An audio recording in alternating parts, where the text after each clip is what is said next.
Buenas noches, estamos nuevamente eh, haciendo un vivo, en este caso buscando, en este vivo buscando explicar un poquito un hecho, más que un hecho, un periodo de la historia argentina que fue, que fue muy importante y que determinó un cambio estructural en lo que fue la historia que iba a venir después de los años 70. Estamos hablando del periodo que en la historia argentina se conoce como el Longaniato o el comienzo de la Revolución Argentina, que se da inicio en 1966 y este primer periodo dura hasta 1970. La Revolución Argentina va a continuar hasta el año 73, ¿no? En que con la vuelta a la democracia triunfa Perón en su vuelta a nuestro país.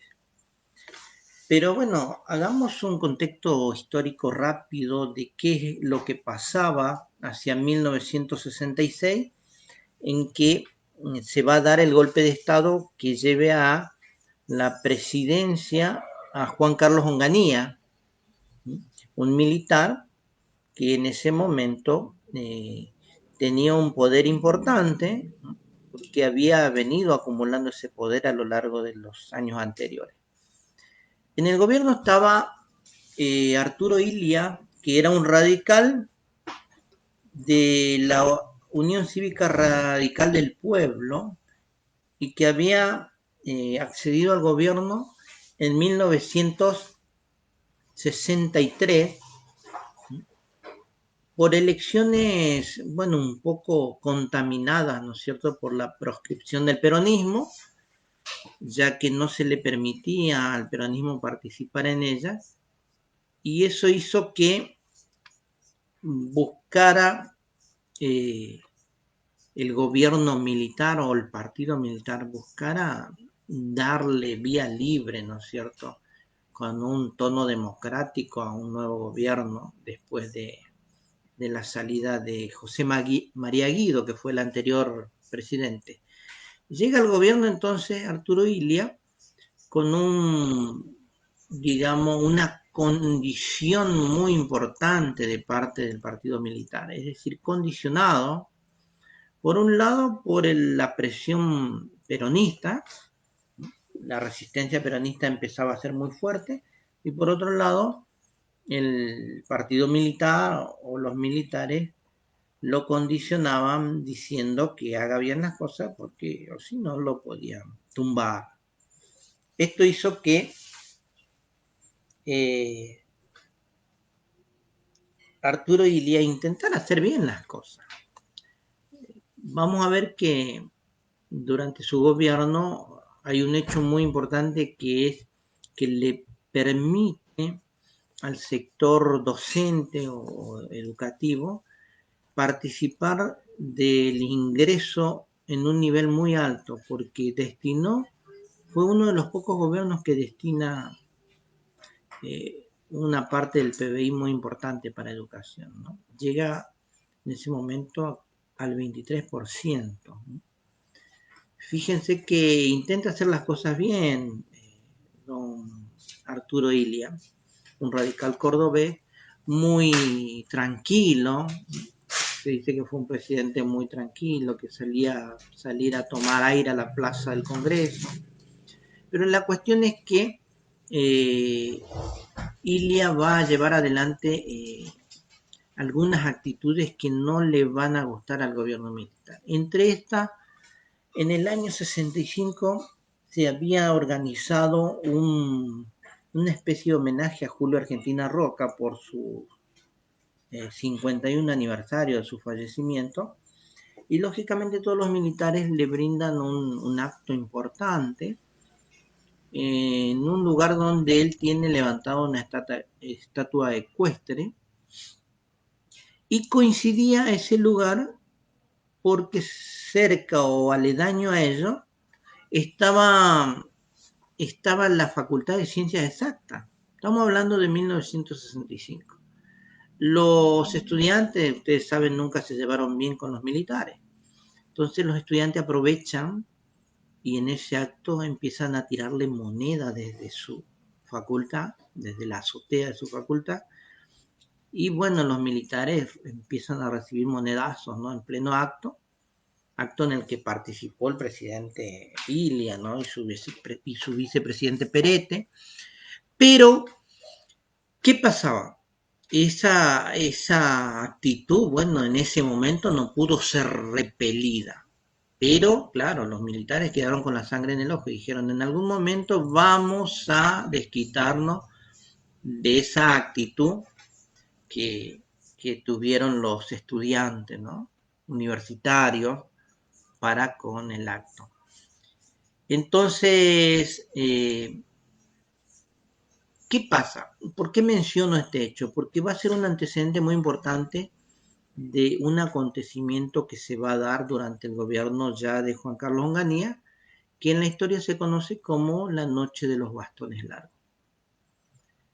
Fíjense, esto se da en 1965 y la Noche de los Bastones Largos es un hecho que ocurre en 1966, un mes después de asumido Onganía al gobierno. Pero digamos que a partir de ahí comienza ya una relación tensa entre el estudiantado universitario y el gobierno militar, ¿no? Hablemos del golpe. En 1966 ocurre el golpe de Estado que va a derrocar a Arturo Illia. Y fue un golpe que tuvo más o menos 7 meses de preparación, ¿no? Ya Onganía había sido puesto en su cargo justamente por Arturo Illia, que le dio la posibilidad de acceder a jefe del ejército, ¿no? Pero evidentemente Onganía no le supo agradecer esa posibilidad que le dio Arturo Illia y lo va a derrocar con un golpe de Estado. El 27 de junio de 1966 ¿no? Van a comenzar los preparativos ¿no? A partir de movimientos que van a tener ciertos regimientos que se van a desplazar hacia la Plaza de Mayo y van a presionar al gobierno de esa manera para que pueda renunciar. Ocupan todo el Congreso, la plaza, el general Pistarini, el general Caro, ¿sí? Y uno de los más fuertes en ese momento era el general Alzogaray, quien se dirige al presidente Illia junto al coronel Perlingen y le ofrecen la renuncia para que deje el cargo, ya que el pueblo ya no lo apoyaba. Por supuesto que hay un tire y afloje de palabra entre el presidente Illia y los militares esto. La cuestión es que Illia termina renunciando, se va rodeado, sale de la Casa Rosada rodeado de sus colaboradores. Se dice que en ese momento mucha gente lo aplaude a Illia cuando abandona la Casa Rosada y se va en un taxi hacia su casa. Es un hecho por ahí muy interesante de recordar porque fue uno de los mejores presidentes dentro de las condiciones en que se daba y dentro de las posibilidades también que le daban los militares para ejercer el cargo, hizo lo posible, ¿no es cierto? Recordemos que los militares ya lo venían presionando a Illia para que intervenga las universidades durante el último año de su gobierno. Illia no accede a esta situación, por lo que también es una razón más para poder derrocarlo, ¿no? La cuestión es que se va Illia y la junta de comandantes, que en ese momento estaba a cargo, ¿no? Va a designar a Juan Carlos Onganía como el presidente de facto, que se va a hacer cargo del país bajo la denominación de ese gobierno como la Revolución Argentina. Esta revolución argentina, o como se la denominó, venía cargada de una influencia muy grande de parte de elementos externos, norteamericanos en especial, porque estaba enmarcada dentro de un proceso que venía ejerciendo el país del norte, hablamos de Estados Unidos, en lo que se dio en llamar la doctrina de seguridad nacional. Esa famosa doctrina de seguridad nacional decía que todo país debe estar contenido y debe estar atento ante el avance del comunismo internacional y había que tomar todos los recaudos necesarios, si era necesario incluso la violencia, para poder contener el avance del comunismo internacional. Básicamente era esa la idea de la doctrina de seguridad nacional y bueno, ese gobierno se dio en ese marco, ¿no? Y bueno, rápidamente digamos que la organización política de ese gobierno de Juan Carlos Onganía comenzó rápidamente a actuar y a llevar adelante acciones que rápidamente se van a ver, se van a sentir, ¿no? Como por ejemplo la reducción de algunos ministerios, que para ellos no era tan importante, a, a una cantidad de ministerios que en ese momento era de 8, se lo va a reducir a 5. Estamos hablando de esa época, hoy sabemos que hay mucho más ministerios dentro de la organización del país, ¿no? Pero se lo reduce a 5 y esos ministerios van a estar asignados por la, el control de organismos que van a ser creados por el presidente, el Estado Mayor de la Presidencia, como lo llamaron, y ese Estado Mayor va a crear 3 grandes organismos que se llamaron, por un lado, la CONADE, que era el Consejo Nacional para el Desarrollo, por otro lado, la CONACE, o el CONACE, Consejo Nacional de Seguridad, y por otro lado, la CONACYT, o el CONACYT, o Consejo de Ciencia y Tecnología. Estos 3 consejos eran los que organizaban la vida institucional en ese momento del país, ¿no? O todo pasaba por ellos. Onganía habló en un primer momento, incluso desde el discurso de Asunción, va a mencionar que su gobierno no tenía plazo de conclusión y se basaba en 3 momentos o 3 tiempos importantes que iba a tener. Por un lado, el tiempo económico. Él decía que iban a llevar adelante medidas económicas que pudieran sacar a la Argentina de la crisis y pudieran encaminarla por un sendero de prosperidad. Cuando llegaran a equilibrar ese momento económico, iba a aparecer un tiempo social en donde se iban a tratar de ir eliminando todos los elementos extraños o que rompiera con la armonía del país. Justamente estamos hablando y ya vamos a ver cómo se corrobora esta situación por la represión que va a ejercer el gobierno dictatorial de Juan Carlos Onganía, basada en esa idea de armonía social que buscaba su gobierno. Y cuando se acaba el proceso de tiempo social, decía él que venía el tiempo político, que era donde todas las organizaciones e instituciones del país iban a estar organizadas correctamente, de manera que su gobierno pudiera ceder nuevamente a la democracia, la participación ciudadana y de los partidos políticos, el Congreso, etcétera, etcétera, ¿no? Entonces él basó su gobierno o intentó pensar su gobierno en esos 3 tiempos, ¿no? Pero básicamente lo que organiza Onganía es un Estado burocrático autoritario.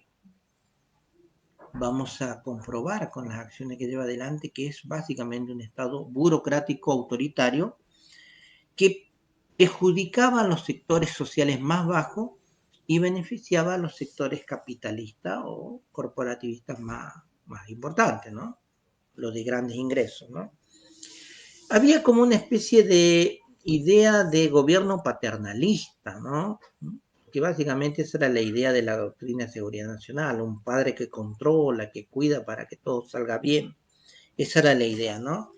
Ellos pensaban una sociedad organizada bajo el orden, el imperio del orden, de la ley, ¿no?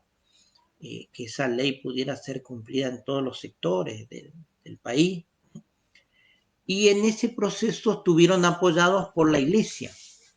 Ustedes saben que la iglesia católica siempre fue conservadora y nacionalista y va a estar de acuerdo con las directivas que va a llevar adelante el gobierno de Onganía. Bueno, y por el lado de la doctrina económica o la organización económica que va a impartir este gobierno de facto, vamos a tener en un primer momento a cargo del Ministerio de Economía a una persona que, bueno, va a ser designada por sus características, creo yo, en relación al contacto que tenía con la iglesia, porque básicamente Néstor Salimey, que así se llamaba el ministro, venía o provenía del sector social cristiano, ¿no? Tenía una orientación cristiana y buscaban acercar a sectores de la iglesia a partir de su designación. En un primer momento Salimey va a intentar captar a cierto sector de la CGT, porque recordemos ya, y esto lo venimos hablando con los alumnos de cuarto año de historia, venía ganando importancia un personaje dentro del sindicalismo argentino que se llamaba Augusto Timoteo Bandor. Muchos lo conocían en ese entorno como el Lobo Bandor, que había ganado importancia o poder dentro del sindicalismo argentino lógicamente por la ausencia de Perón, que estaba en el exilio. Entonces él aprovecha ese exilio de Perón para tomar ese poder, ¿sí?, que había dejado el general, y va a desarrollar una política de péndulo también dentro del sindicalismo, en donde arreglaba, buscaba acomodarse con ciertos sectores, pero básicamente era el poder más importante dentro de la CGT, ¿no?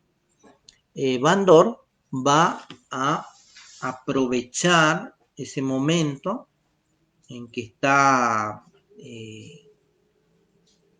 el gobierno de Onganía y va a negociar con Onganía, ¿no es cierto? Va a buscar arreglar con Salimey, que justamente es el que se comunica con él, para intentar captar a esos sectores, digamos, conciliadores que tenía la CGT para llegar a un acuerdo con el gobierno. Después va a llevar adelante algunas acciones Salimey que no fueron muy aplaudidas, ¿no? Porque va a intervenir los ingenios azucareros de Tucumán, porque había mucho movimiento sindical en ese momento en estos ingenios, y va a reglamentar una ley importante en la actividad portuaria que va a determinar que los portuarios lleven adelante huelgas muy importantes, ¿sí? Entonces eso hace que don Onganía empiece a pensar en el cambio de ministro de Economía. Bueno, Salimey intentó algunas otras cositas, ¿no?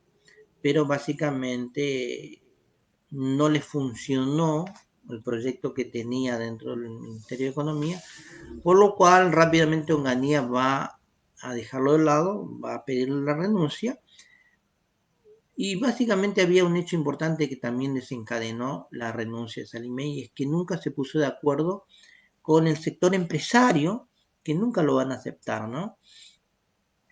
Y en su reemplazo, Onganía va a nombrar a Adalbert Krieger Bacena, que era un economista muy importante porque tenía contactos a nivel internacional, ¿no?, con los principales organismos de prestadores de divisas, como el Fondo Monetario, el Banco, norteamericanos, todos los bancos principales de Norteamérica, y van a pensar de que es la persona idónea para llevar adelante la economía del país. Bárcena, como escuchan el nombre, es de la familia de aquellos Bárcenas que fueron personajes determinantes en la famosa Semana Trágica del año 19, durante el gobierno de Hipólito Yrigoyen, porque es un descendiente, no recuerdo bien la línea, creo que es un sobrino de los Bárcenas que tenían los talleres metalúrgicos en esa época, pero va a ser un economista de gran importancia en ese momento, ¿no?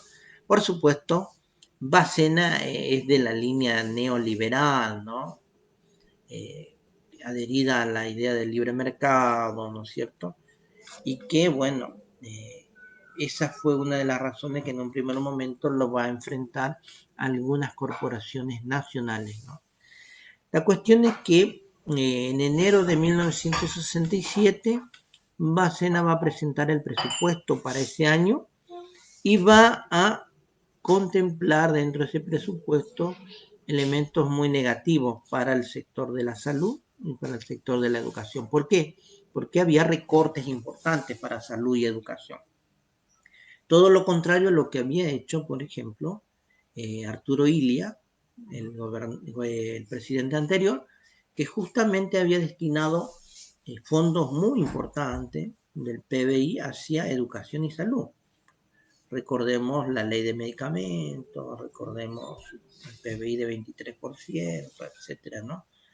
La cuestión es que en marzo del 67 va a lanzar el Plan de Estabilización y Desarrollo, así se llamó, que apuntaba a superar la crisis que ya empezaba a sentirse, ¿no? Una de las acciones que lleva adelante es racionalizar la economía y facilitar, por ejemplo, la movilidad, el desempeño de las empresas más importantes que tenía el país como una manera de reactivar la economía, ¿no? Estas medidas iniciales que va a tener Bárcena van a estar siempre orientadas a la famosa idea de libre mercado, pero toma como referencia un aspecto del intervencionismo estatal, ¿no? ¿Por qué? Porque recurre a elementos intervencionistas para regular algunos aspectos en donde la economía estaba en desfasaje. Otras medidas que lleva adelante va a ser el congelamiento de los salarios por 2 años, pero para que puedan apoyarlo en ese proceso de congelar los salarios por 2 años, había dado un aumento inicial, ¿no? Es decir, que los endulzó un poquito para que pudiera eh, eh, ser apoyado, ¿no es cierto?, por los sectores gremiales y de obreros. Suspendió las negociaciones colectivas de trabajo, ¿no? Un poder logrado por los obreros durante el gobierno de Perón, allá por la primera época del 46, 47. Establece un acuerdo de precio con 85 empresas importantes, quienes lo van a apoyar, ¿sí? Y van a llevar adelante también una devaluación del 40% sobre las exportaciones agropecuarias. Es decir, que no, no apoyó firmemente al sector agropecuario, ¿no? Fue también dejado de lado ese sector, ya vamos a ver que después le van a sacar en cuenta, en cara, ¿no? Estos sectores a su debido tiempo, ¿no? Y lógicamente va a recurrir al Fondo Monetario Internacional para poder equilibrar esa balanza que estaba en desfasaje, ¿no? Esto asegura un periodo de estabilidad en Argentina y, bueno, lógicamente tiene que adherirse a la idea de libre mercado, que era el condicionamiento al que se aferraba al pedir préstamos de parte del Fondo Monetario Internacional. Todos sabemos, ¿no es cierto?, que siempre las condiciones de esos organismos son de usura, ¿no? Bueno, la cuestión es que la nueva política económica llevada adelante por Bárcena favoreció a lógicamente a los sectores empresarios altos, y encima a los sectores empresarios extranjeros, ¿no?, que venían a invertir a la Argentina, relegando a sectores empresarios nacionales que quedaron también con una sangre en el ojo, ¿no?, con algunas medidas. Perjudica básicamente eso, y ni qué hablar de los sectores más bajos, donde los sectores rurales, como decía hoy, fueron muy castigados por las retenciones que le aplican, ¿no?, al agro. El sector empresario nacional también sufrió mucho estas medidas, ¿no?, y las economías provinciales van a sentir la presión ejercida por estas medidas económicas, básicamente en 3 provincias como fueron Tucumán, Chaco y Misiones. Recordemos que en Tucumán la intervención en un primer momento de la mayoría de ingenios azucareros y después el cierre, ¿no?, porque decía que el Estado gastaba mucho plata, ¿no?, con eso. Bueno, eran pensamientos básicamente neoliberales. Y por el lado del sindicalismo, digamos que Bandor, la figura más descollante de ese momento, va a apoyar el golpe de Estado. Es decir, que cuando asume Juan Carlos Onganía, él va a estar participando del acto en el palco con saco, corbata, ¿no es cierto? Era una manera de, digamos que muchos sectores apoyaron ese golpe. Los únicos grupos partidarios que se pusieron en contra del golpe, digamos lo que fueron la UCR, porque bueno, lógicamente derrocaban a Ilia, ¿no?, los sectores de la izquierda socialista y algunas líneas de extrema izquierda también, ¿no? Pero incluso el peronismo cayó, Perón no dijo nada, y fue como una manera de adherir también en un primer momento al golpe iniciado por Onganía. En ese primer mes, bueno, se fueron dando muchas medidas rápidamente, ¿no? Pero lo que va a ser algo muy recordado en esta primera época es que al mes de asumido Juan Carlos Onganía va a llevar adelante una de las represiones más oscuras, más funestas que tiene la historia argentina, porque esa represión va a ser ejercida hacia el sector universitario, ¿no? A este momento histórico se lo llamó, se lo conoció como la noche de los bastones largos. Ese hecho va a estar relacionado, como mencionaba al principio, con esa actitud que tuvieron esos estudiantes, ¿no?, en el acto de conmemoración del fallecimiento de Roca, y los militares le habían jurado a los estudiantes que había llegado el momento y lo iban a ejercer con mucha crueldad, ¿no? La cuestión es que cuando en la organización económica del gobierno de Onganía se decide que se van a intervenir las universidades, todas las universidades se habían puesto de acuerdo para tomarla. Van a ser tomadas por sus alumnos y por sus docentes, en acuerdo con los decanos de ese momento. Y es así que cuando se va a producir la noche de los bastones largos, las universidades están tomadas. Los hechos más represivos van a ocurrir en la Facultad de Ciencias Exactas y en la Facultad de Humanidades, ¿no es cierto?, que eran las facultades que tenían más relación con los sectores de izquierda. Ellos decían que había que limpiar de comunista a la universidad y para eso necesitaban hacer un borrón y cuenta nueva, y bueno, si se incluía a los docentes había que hacerlo también, ¿no? Esa fue la idea original, y también de paso cobrarse esa vieja deuda que tenían con el sector universitario. Que le quiten la autonomía a las universidades era un hecho bastante malo, ¿no es cierto? Y eso hizo poner el grito en el cielo a todos los decanos. Y recuerden ustedes que la universidad venía siendo autónoma desde 1918, en que se produjo la famosa reforma universitaria, ¿no? Por parte de sectores irigoyenistas que habían apoyado esa reforma y que había desarrollado todo un camino de autonomía muy importante, ¿no?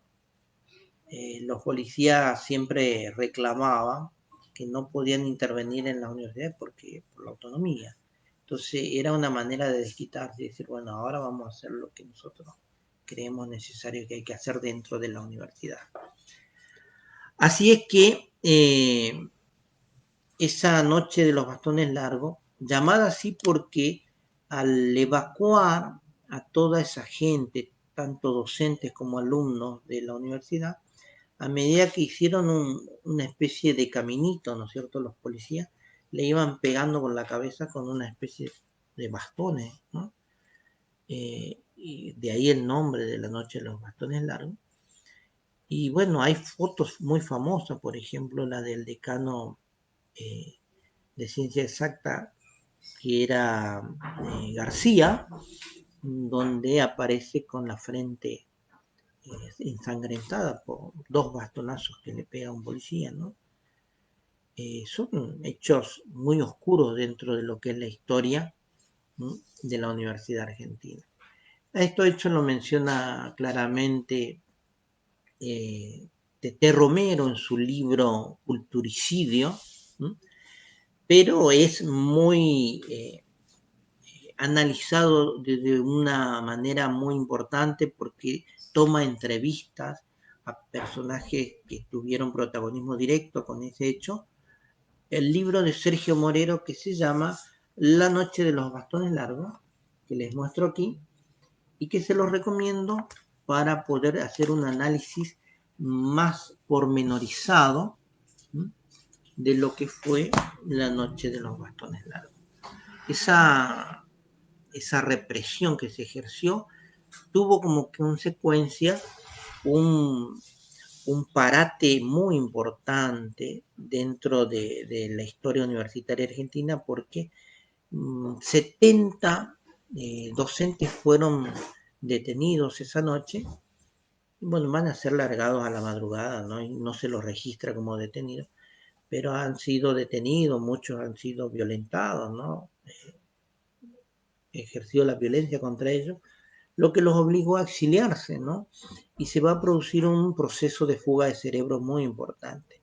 Entre esos docentes que se van a ir del país y va a ser, digamos, un pecado muy grande dejar que grandes pensadores, no científicos, se exilien el país para ir a ejercer su capacidad, ¿no es cierto?, sus conocimientos, llevarlos a otro lado. Y muchos se murieron en el exilio, ¿no?, porque no volvieron más. Son varios, pero tuviera que mencionar a uno de los más conocidos que nos toca más de cerca por ser historiadores, el caso de Tulio Alperín Dongui, que básicamente volvió a la Argentina solamente para dictar cursos y clases y se quedó en el exterior, ¿no? Pero también tengo que mencionar al famoso Rolando García, el decano que decía que le habían pegado la cabeza con los bastones. Telma Reca era una doctora en medicina que se había especializado en medicina psiquiátrica para niños, también se fue al exilio. A casi todos los docentes de la Facultad de Psicología los pusieron presos y muchos, la mayoría se exiliaron, ¿no? Sergio Bagú, otro historiador y sociólogo, se va al exilio, ¿no? Emilia Ferreiro, que es una epistemóloga, que va a ser esposa de Rolando García, también van a irse al exilio ambos y van a quedarse a vivir para siempre, ¿no? Rolando García va a escribir libros importantes con Jean Piaget. Ustedes saben que Piaget es un importante intelectual, ¿no? Que ha escrito muchos libros base dentro de lo que es la educación, ¿no? La epistemología. Son muchos los que podríamos nombrar que se van. Hay una fuga de cerebro masiva e importante, por lo que este hecho llevado adelante por el gobierno de Onganía va a quedar en la historia como el hecho más oscuro, después lógicamente de lo que sucede durante el 76, pero que va a ser recordado, ¿no? con mucha tristeza, ¿no? Porque hubo un retroceso muy profundo en lo que fue la historia de la Universidad Argentina, ¿no? En cuanto a los avances en investigaciones, en cuanto a los avances en distintas ramas del arte, de la cultura, en la cuestión de ciencia, ¿no? Pero bueno, esos casi 150 detenidos que tuvo esa noche quedaron en la memoria de muchos, ¿no? Ese primer hecho oscuro va a ser el inicio de una serie de hechos represivos que va a llevar adelante el gobierno de Onganía. El, el Ministerio de Economía va a ser dirigido por Krieger Bacena durante todo el año 1967, 1968, y va a buscar en algún momento ese equilibrio va a contentarse, pero ¿de qué manera? Lógicamente basado en los empréstitos, en los préstamos que le pide el Fondo Monetario, que van a mantener a raya la crisis económica, es lo que pasó básicamente en los 90, cuando dijimos Menem se mantenía de gobierno, no había tanto problema, pero claro, estaba generando una bomba de tiempo que después se la pasa de la rúa y explota todo en el 2000. Claro, estaba generando una deuda muy fuerte con los organismos internacionales y eso hizo que en algún momento esto pasaba lo mismo acá. La cuestión es que esto va a reventar mucho antes, ¿no? Y ya para el año 69 comienzan a suceder hechos muy importantes que van a determinar que la crisis estaba subiendo.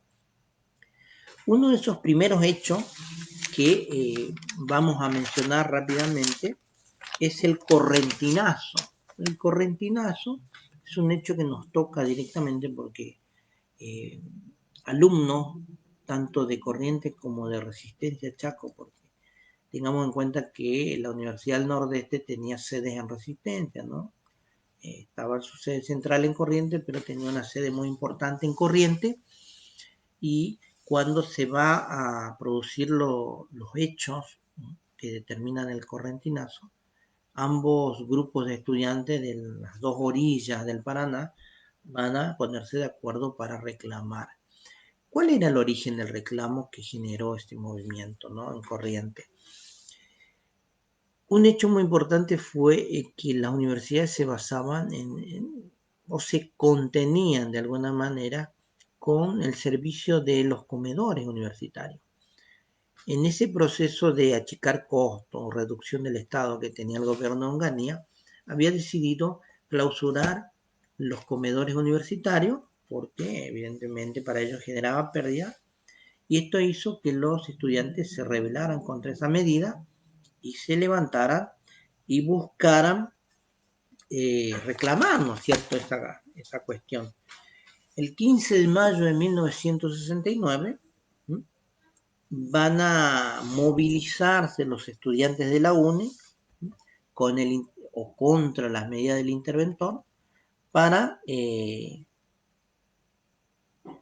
para poder reclamar. En realidad ellos no iban a cerrar. Lo que hicieron es aumentar la tarifa del comedor en un 500%. Y si no podían pagarla, la cerraban. Esta era la idea básica, ¿no? Una medida básicamente para cerrarla, ¿no? Y ante eso se reveló una de las organizaciones más fuertes que tenía el estudiantado universitario, que era la FUNE, o Federación Universitaria del Nordeste, y va a declarar una huelga muy importante, ¿no? Ante esa huelga, el gobierno decreta una represión, pero que va a terminar con la muerte de Juan José Cabral, un estudiante, ese día 15 de mayo, ¿no? Y bueno, las consecuencias de eso hizo que no llegara a privatizarse el comedor, se llegara a cerrar, ¿no? Y el rector, que en ese rector interventor, lo podemos decir así, de apellido Walker, era Carlos Walker, va a hacer un marcha atrás en esas medidas y también, digamos que como consecuencia de ese levantamiento de los estudiantes correntinos, hacia el año 71, 2 años después, va a generar que los ingresos eliminatorios de la Facultad de Medicina se eliminen, ¿no? Habían conseguido cosas importantes, ¿no? A eso se llamó el correntinazo, ¿no? Va a perder, como dije, la vida un estudiante, Juan José Cabral, pero ese hecho va a ser el inicio de otros hechos más importantes, porque ese correntinazo va a ir teniendo efectos cadena hacia otras provincias del país que de alguna manera también reclamaban contra la represión ejercida por el gobierno de Onganía. En mayo había sucedido eso, estamos hablando del 15 de mayo.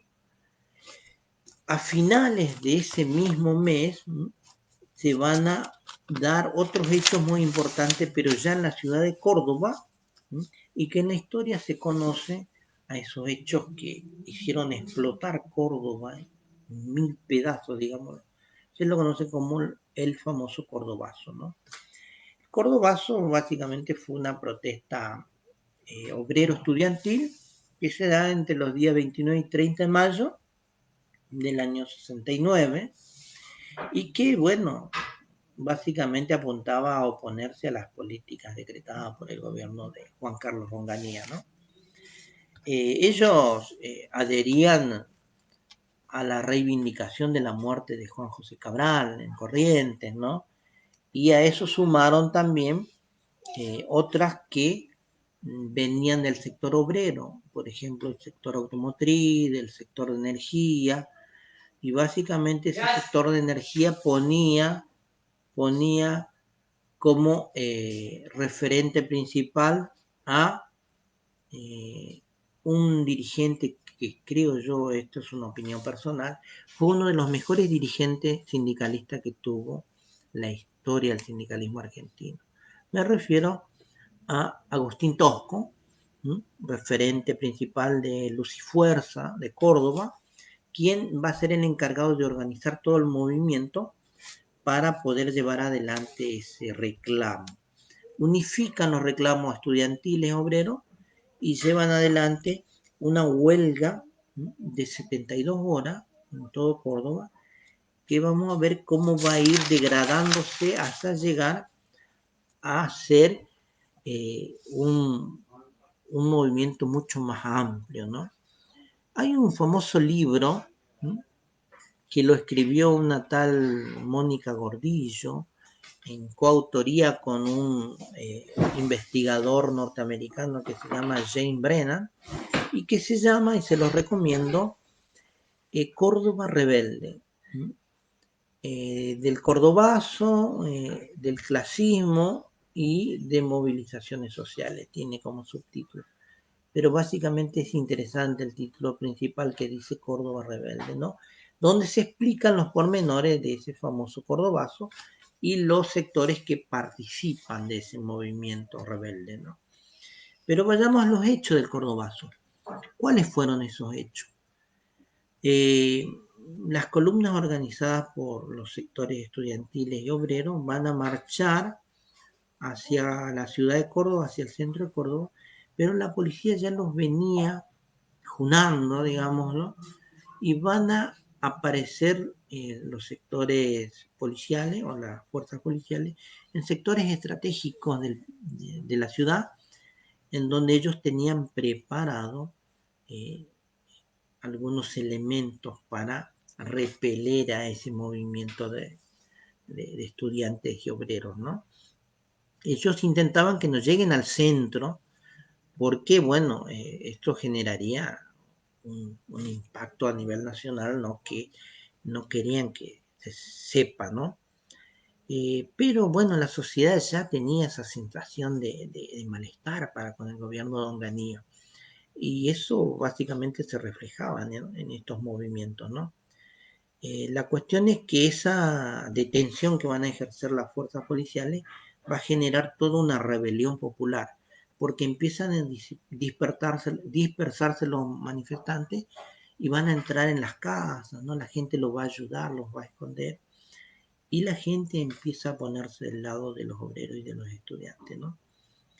Entonces, lógicamente se va a abandonar el objetivo inicial, que era el de unificar el criterio estudiantil obrero hacia un lugar, la plaza central, por ejemplo, y empiezan a ocupar los barrios, algunos sectores aledaños al centro, y arman barricadas, van a quemar autos, colectivos, ¿no? Hay, dicen estos autores, que tomo yo del libro Córdoba Rebelde, de Gordillo y Brennan, dice que hay todo un contenido político en algunos hechos puntuales que van a cometer los manifestantes. Por ejemplo, van a romper los frentes de algunos edificios pertenecientes a ciertas automotrices. Claro, era apuntar básicamente a los sectores oligárquicos representativos de ese gobierno, ¿no? A ciertos bancos, van a atacar el frente de alguna compañía financiera, eran supermercados de líneas extranjeras, ¿no? Básicamente ellos dicen que tuvo un fuerte contenido político, ¿no? Van a destruir también algunos lugares propios de los sectores militares, como el centro de su oficial, el casino de los oficiales, ¿eh? Que eran el símbolo de poder de ese momento, del gobierno de Longaniato. Esa marcha que en principio era pasiva, era pacífica, va gradualmente a tomar un cariz más rebelde, de rebelión, y esto hace que en esa represión que ejerza la policía, el gobierno, vaya a haber otro muerto, ¿no? O vaya a sufrir otra caída, ¿no? Que va a ser básicamente la muerte de un obrero de Esmata llamado Máximo Mena, que iba a ser la segunda víctima, ¿no? Después de Cabral, que había sido en el Correntinazo. Durante esa bataola general que se produce en el Cordobazo, los autores hablan de 15 muertos en el primer día, ¿no? Y casi 50 heridos, ¿no? No pueden contener las fuerzas policiales al embate de rebeldía que tienen los obreros y estudiantes, que toman ciertos barrios, y bueno, y van a pedir el auxilio del ejército. Ese auxilio va a ser eh, más fuerte, ¿no? Con una represión un poco más. Y muchos de los dirigentes principales van a ser detenidos, entre eso Pidio Torre, ¿no? Agustín Tosco, José Salamanca, etcétera, etcétera, ¿no? La cuestión es que incluso al ejército le costó entrar y poder calmar esa rebelión que se extendió, dijimos, desde el 29 al día 30, ¿no? Que recién por la tarde pudieron contener a los rebeldes, ¿no? Eh, bueno, a partir de ese movimiento denominado el Cordobazo, van a también hacerse escuchar y van a retroceder en algunas medidas que el gobierno había ejercido. Una de las medidas, que quizás no la mencioné, pero ahora la recuerdo, era que el gobierno intentaba derogar el famoso sábado inglés en relación a los obreros, que básicamente era la posibilidad de que el obrero trabajara mediodía el sábado y pudiera cobrar la jornada completa.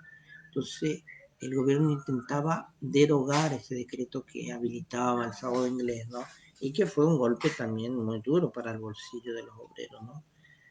Y bueno, ese Cordobazo va a tener a su vez un impacto en otras ciudades como Rosario, también en donde se producen dos movimientos que en la historia se lo conoce como el Rosariazo 1 y 2.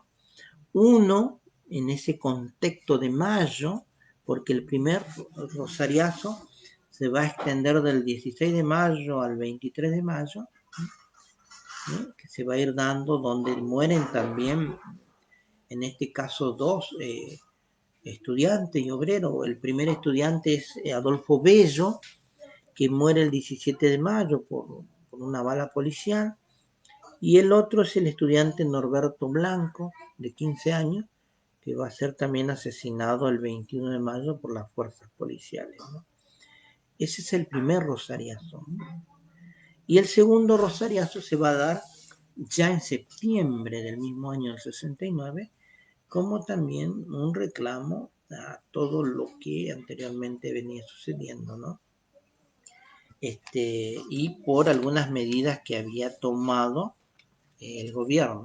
Ya cuando explota el segundo Rosariazo, el gobierno recurre a la famosa Ley de Defensa Civil, en donde básicamente consistía esta ley en movilizar eh, al personal que estaba en rebeldía, que en este caso era el movimiento ferroviario, ¿no? Basado en uno de sus principales gremios, que era la fraternidad, y lo obliga a movilizarse porque estaban en huelga, y si no cumplía con las órdenes del gobierno, entonces el gobierno, a partir de esa ley, podía ejercer el código militar o de justicia militar para con los rebeldes. Era algo bastante complicado, ¿no? La cuestión es que en este segundo rosariazo la gente apoya a los manifestantes, y se produce también, van a ser contenidos, pero ya estos movimientos digamos, de rebeldía que se ejercen contra el gobierno van a herirlo de muerte, ¿no?